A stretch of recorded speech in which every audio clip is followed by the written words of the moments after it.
sahabatnya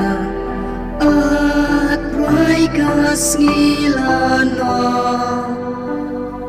la kem yong ren la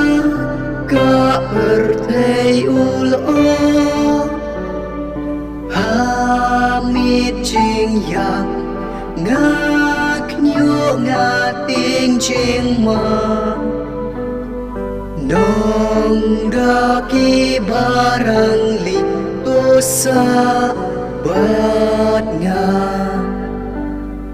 jan sep jing im at rai du na kapor la plor ka jing ba briu kas pa syukur la ja nong da kilop ki shet kala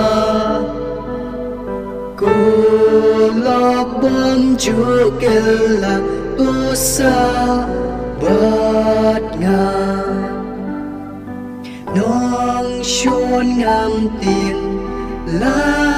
demi don bat nga cam thang chinh treo chinh kriap cam kia chinh yop sha ai chinh chua bát sni chong pa ngan job ma ngalada misa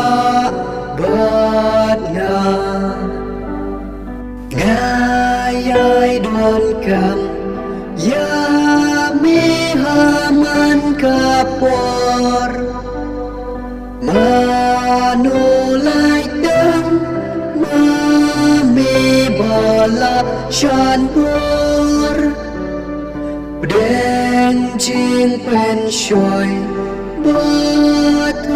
bat yai persha la dum ni rang kutrai sahabatnya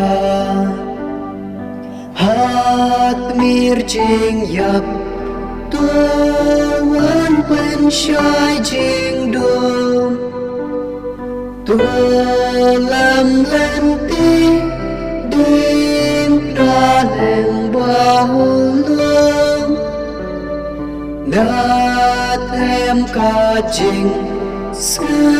si shalahi ma ha